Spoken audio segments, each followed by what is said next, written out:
ईशोपनिषद के 8वें मंत्र के माध्यम से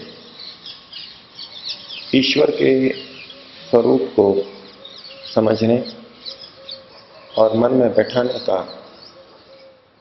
प्रयास चल रहा है। इस मंत्र में शुद्ध गुण का भी उपदेश किया है। परम पिता परमात्मा शुद्ध है, परम पवित्र है।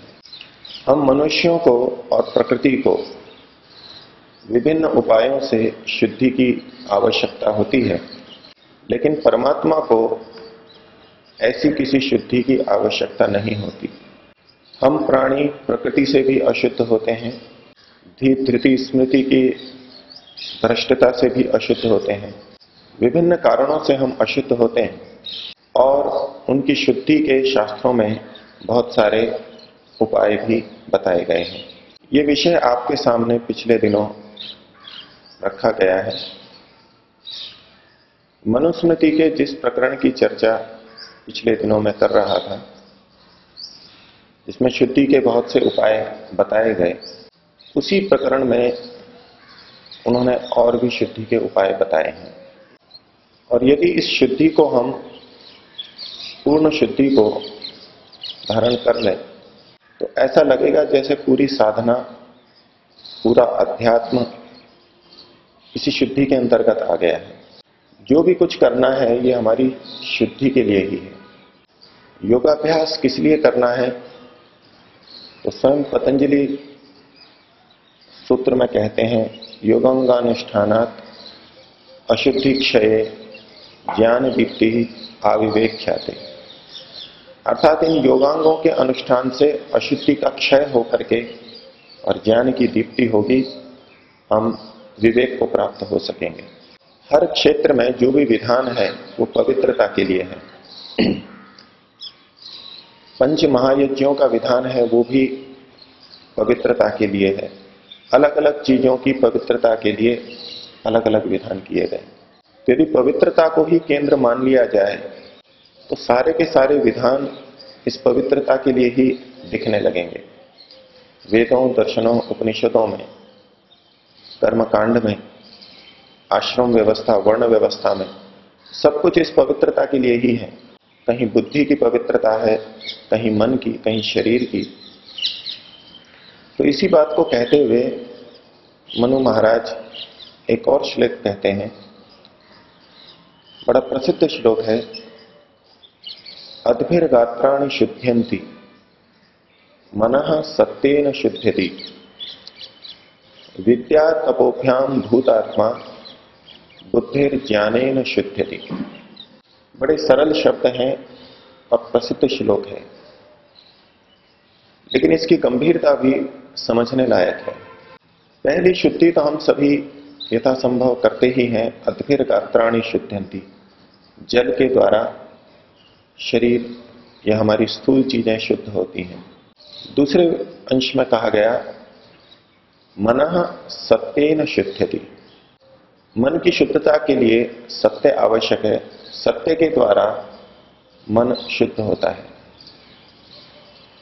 और इस सत्य की व्याख्या में महर्षि दयानंद लिखते हैं कि सत्यमानी, सत्यवादी और सत्यकारी। सत्यमानी यानी सत्य को मानने वाला, सत्य स्वीकारने वाला। सत्यवादी यानी सत्य ही बोलने वाला। और सत्यकारी, सत्य को ही करने वाला, आचरण में लाने वाला। अर्थात मन, वचन और कर्म तीनों में जिसके सत्य आ जाए। अभी योग दर्शन का सूत्र मैंने आपके सामने बोला, जिसमें संपूर्ण योगांगों के द्वारा शुद्धि की बात कही गई। और योग दर्शन का मुख्य विचारणीय क्षेत्र चित्त है, मन है। अर्थात जिसकी शुद्धि की चर्चा योग दर्शनकार कर रहे हैं उसमें मन या चित्त सबसे मुख्य है। तो यद्यपि संपूर्ण अष्टांग योग मन की शुद्धि में न्यूनाधिक सहयोग करता है, लेकिन इस सारे योगांगों में से मनु महाराज ने एक चीज को चुना। यम 5 हैं, उसमें से भी एक सत्य को चुना और कहा मनः सत्येन शुद्धति, मन सत्य से शुद्ध होता है। यद्यपि अष्टांग योग का पालन करने से सभी अंगों से मन शुद्ध होता है, फिर भी मनु महाराज ने जो सत्य शब्द यहां लिखा, उससे उनका यह भाव द्योतित होता है कि मन सत्य से सर्वाधिक शुद्ध होता है। सत्य के पालन से, सत्य के ही मानने से मन सबसे अधिक शुद्ध होता है। दूसरे शब्दों में कहें तो मन को शुद्ध करने के लिए सर्वश्रेष्ठ उपाय सत्य है। तो हमें समझना होगा कि असत्य से मन कैसे अशुद्ध होता है, या फिर सत्य से मन कैसे शुद्ध होता है। अष्टांग योग में तो अन्य भी बहुत अच्छी अच्छी और बड़ी बातें कही गई हैं, लेकिन उसमें से सत्य को ही इतनी मुख्यता मनु जी ने क्यों दी? तो योग दर्शन को ही देखें, उसके व्यास भाष्य को देखें कि मन की अशुद्धि का मुख्य कारण क्या है। भिन्न भिन्न दृष्टियों से हम भिन्न भिन्न बातें कह सकते हैं कि राग द्वेष से मन अशुद्ध होता है, अविद्या से मन अशुद्ध होता है, बुरे कर्म से मन अशुद्ध होता है, बुरे विचार से मन अशुद्ध होता है। बहुत सारी बातें कही जा सकती हैं और अपनी अपनी जगह वो ठीक है, लेकिन योगांगानुष्ठानात इसी सूत्र की व्याख्या करते हुए व्यास जी ने छोटी सी पंक्ति कही है, जिसमें वो मन की अशुद्धि के, मन के विकार का मुख्य कारण कह रहे हैं। और जितने दूसरे कारण स्वीकार किए जाते हैं, राग द्वेष आदि, अहिंसा आदि, जिससे कि मन अशुद्ध होता है, मन का विकार होता है, उन सब के पीछे भी अंततोगत्वा यही कारण है। वो कहते हैं विकार कारणम मनसो विषयांतरम। छोटा सा वाक्य है, वाक्य का भी एक अंश है, 3 शब्द में मन के विकार का मुख्य कारण कह दिया गया। विकार कारणम मनसः विषयांतरम, मनसः विकार कारणम विषयांतरम। यूं भी अन्वय कर सकते हैं, विषयांतरम मनसः विकार कारणम। विषयांतर हो जाना ये मन के विकार का कारण है। बातचीत में हम विषयांतर शब्द का प्रयोग भाषा में भी करते हैं। कोई व्यक्ति हमसे बात कर रहा है, बात करते करते दूसरा विषय उठा ले, किसी दूसरी चर्चा को कर ले, तो कहेंगे ये विषयांतर हो गया है। बोलने वाला, प्रवचनकर्ता किसी विषय को उठाता है, उस विषय की व्याख्या करते करते कहीं और विषय पर चला जाता है, कहीं दूर भटक जाता है, तो कहा जाता है ये विषयांतर हो गया है। जो विषय हमने उठाया है उससे भिन्न दूसरा विषय उठा लेना, ये विषयांतर कहलाएगा। मन के संदर्भ में देखेंगे तो जिस विषय पे मन को केंद्रित किया था, उससे भिन्न विषय का उठा लेना, ये मन का विषयांतर होना है।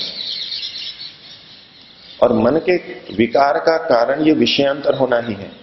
जितने मन के विकार हैं उसमें विषयांतर होना अवश्य पाया जाएगा। और ये मूल तत्व व्यास जी ने कहा, और इसकी दृष्टि से, इस वाक्य की दृष्टि से अगर योग दर्शन को देखें तो वहां सारे उपाय क्या हैं? मन के इस विषयांतर होने को रोकने के ही उपाय हैं। जब कहा गया योगश्चित्त वृत्ति निरोधा, चित्त की वृत्तियों को रोकना योग है, तो चित्त की वृत्तियों को एकाग्र अवस्था में भी रोका जाता है, जिसको संप्रज्ञात समाधि कहेंगे, और निरुद्ध अवस्था में भी रोका जाता है, जिसको असंप्रज्ञात समाधि कहेंगे। तो इन स्थितियों में क्या किया गया है, क्या करने के लिए कहा गया है? मन जो विषयांतर हो रहा था, इधर उधर जा रहा था, उसको एक जगह पर टिका दिया गया, यही एकाग्र अवस्था है। और मन को कहीं भी इधर उधर ना जाने दिया, निर्विषय कर दिया, ये निरुद्ध अवस्था हो गई। अर्थात सारा योग दर्शन इसी बात पर केंद्रित है कि मन विषयांतर न हो। राग भी हमको विषयांतर करता है। जब हम कहते हैं राग से मन विकृत होता है, मन में विकार आते हैं, तो कारण यही है, राग हमको विषयांतर कर देता है, द्वेष हमको विषयांतर कर देता है, हिंसा हमको विषयांतर कर देती है। लेकिन ये जितने विषयांतर करने वाली चीजें हैं, उन सब में सर्वाधिक विषयांतर करने वाला असत्य है।